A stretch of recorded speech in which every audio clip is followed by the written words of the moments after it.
दोस्तों, आपका स्वागत है हमारे YouTube चैनल पर।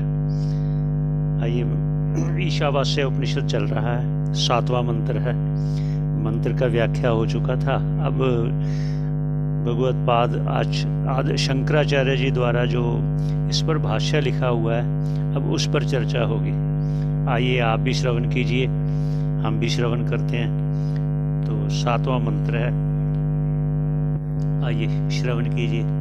सभी के मंगल की कामना करते हुए शुरू करते हैं।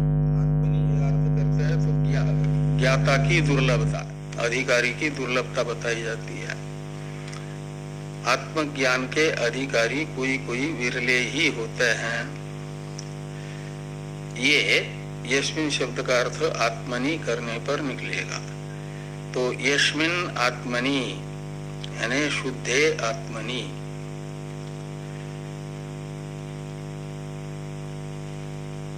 सर्वाणि भूतानि आत्मैव अभूत विजानतः। तो परमार्थ वस्तु को जानने वाले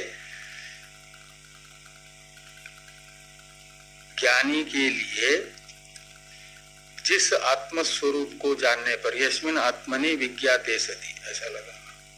विजानतः आत्मैव अभूत, आत्मरूप ही हो जाता है सब।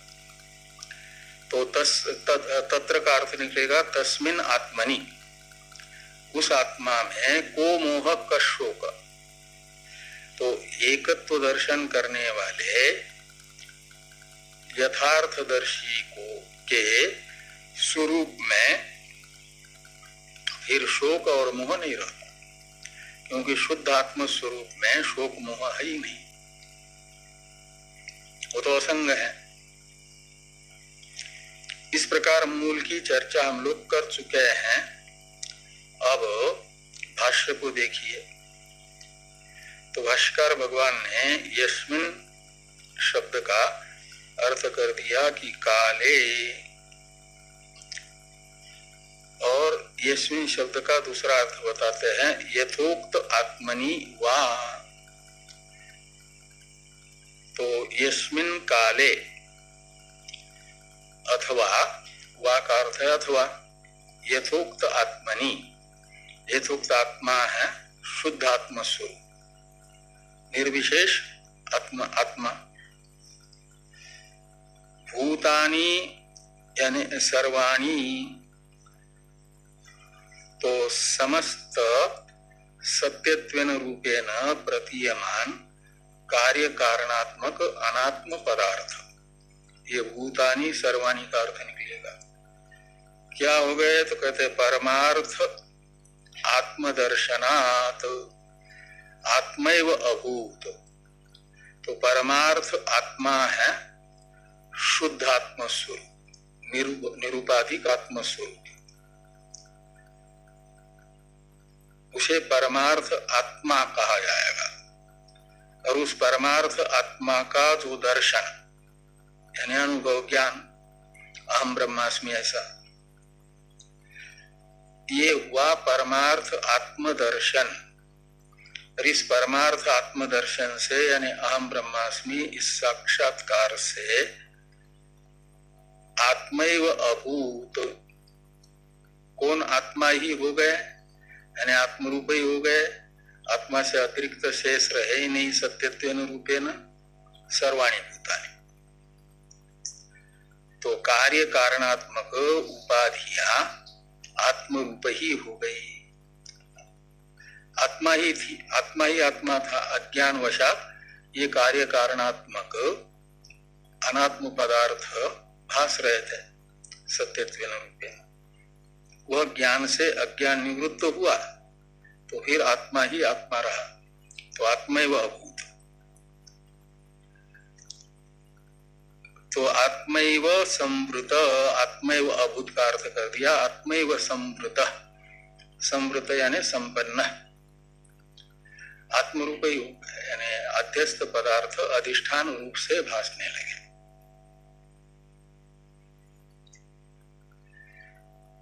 किसको? तो कहते हैं परमार्थ वस्तु विजानतः। विजानतः के विजानतः इस पद को अपेक्षित कर्म को बताया गया, कर्म को बताने वाले पद का प्रयोग किया गया परमार्थ वस्तु। तो परमार्थ वस्तु है वही निर्विशेष आत्मस्वरूप ब्रह्म, और उसे विजानतः, उसे जो जान रहा है, विवेकी है, अहम ब्रह्मास्मि ऐसा अनुभव जिसे हो रहा है, उसे क्या हुआ? तो कहते परमार्थ वस्तु विजानतः तत्र यानी तस्मिन् काले। तो तत्र शब्द का जब यत्र शब्द का अर्थ काले करेंगे तो तत्र शब्द का अर्थ भी वही निकलेगा ना, काले, इसलिए तत्र का अर्थ कर दिया तस्मिन् काले। और जब यस्मिन् शब्द का अर्थ आत्मनि करेंगे तो तत्र यानी तत्र आत्मनि वा को मोह कशोक। तो जब एकत्व दर्शन कर रहा है अहम ब्रह्मास्मि, इस अनुभव से अज्ञान तथा अज्ञान का कार्य द्वैत प्रपंच अधिष्ठान रूप हो गया, अधिष्ठान रूप से ही भास रहा है। तो फिर उस क्षण उसे शोक और मोह कैसे हो सकता है? तो शोक मोह की उसके निवृत्ति। और जो शुद्ध आत्म स्वरूप है उसमें शोक मोह कहाँ है? का मतलब है ही नहीं। शुद्ध आत्मा तो निरति से आनंद स्वरूप है ना, इसलिए वहां पर प्रिय पदार्थ के वियोग जनित दुखात्मक वृत्ति को कहा जाता है शोक। वह प्रिय पदार्थ के वियोग जनित दुखात्मक वृत्ति वहां रहेगी नहीं, वो तो मन में रहेगी, मन का परिणाम है। तो और मन से तो अतिरिक्त है वो शुद्धात्म स्वरूप, वहां यह शोक भी नहीं रहेगा। कहते शोक और मोह होता किसको है? तो अज्ञानी को। ये आगे वाले वाक्य में बता रहे भाष्यकार भगवान कि शोकश्च मोहश्च काम कर्म बीजम अविजानतो भवति। तो काम कर्म बीजम, काम यानी कामना, इच्छा, और इच्छा पूर्वक होने वाला कर्म, ये कर्म शब्द से लेना। और इन दोनों का जो बीज है, कामना का यानी कर्म फल की इच्छा का, और फिर कर्म फल की इच्छा पूर्वक होने वाले कर्म का बीज यानी कारण, वो कौन है? अज्ञान, अविद्या। अपने वास्तविक शुद्ध स्वरूप का अज्ञान होने से ही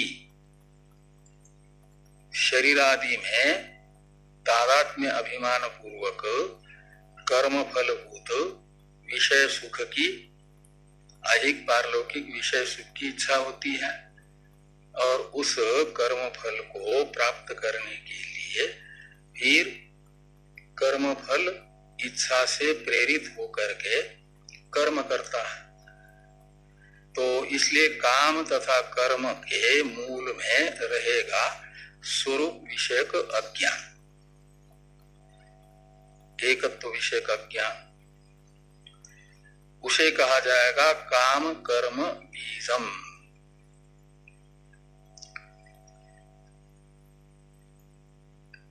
और ये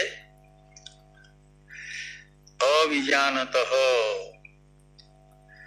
तो अज्ञान को, अज्ञानी को, ये अविजानन है अज्ञानी।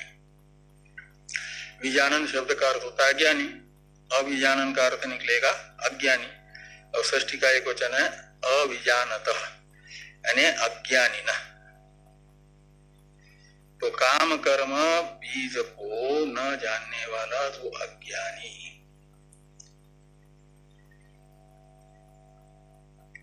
उसे शोक और मोह होता है अज्ञानी को, और जो ज्ञानी है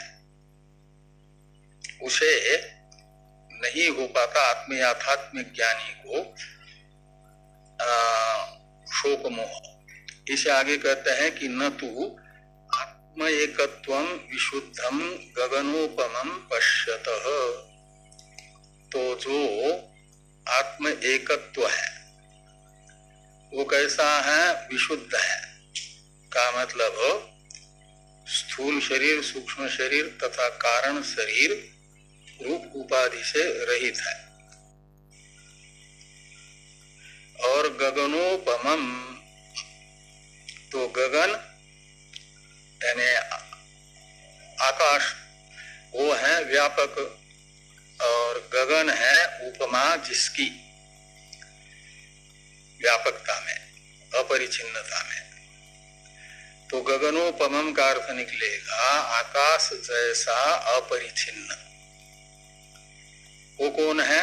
शुद्ध आत्म स्वरूप, अपरिचिन्न है, व्यापक है। तो गगनोपमम यानी अपरिचिन्नम, शुद्धम का अर्थ है निर्विशेषम, और एकम उपाधि के भेद से भिन्न सा प्रतीत होता था। तो उपाधि तो है नहीं, ऐसा आत्मस्वरूप एक है। इसलिए एकत्वम विशुद्धम गगनोपमम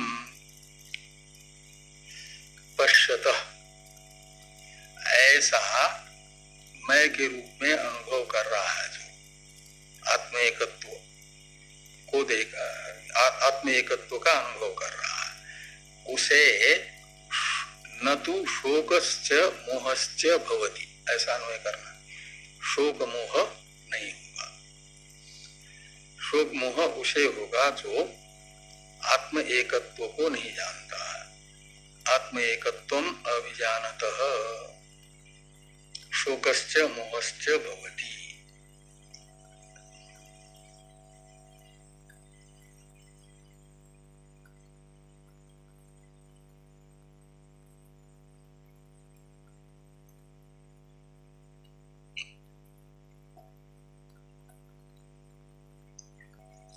इसलिए भाष्कर भगवान कहते हैं कि को मोह कशोक इति शोक मोहयोः अविद्या कार्ययोः आक्षेपेण असंभव प्रदर्शनात् सकारणस्य संसारस्य अत्यंतम एव उच्छेदः प्रदर्शितो भवति।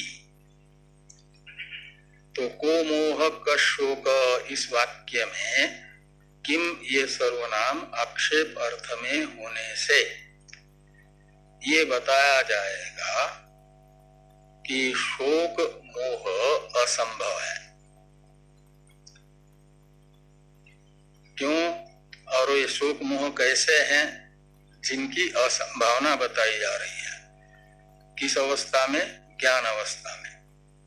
जब ज्ञान होगा तो उनकी आत्यंतिक निवृत्ति बताई जा रही है। असंभावना का मतलब कैसे आत्यंतिक निवृत्ति होगी शोक मोह की?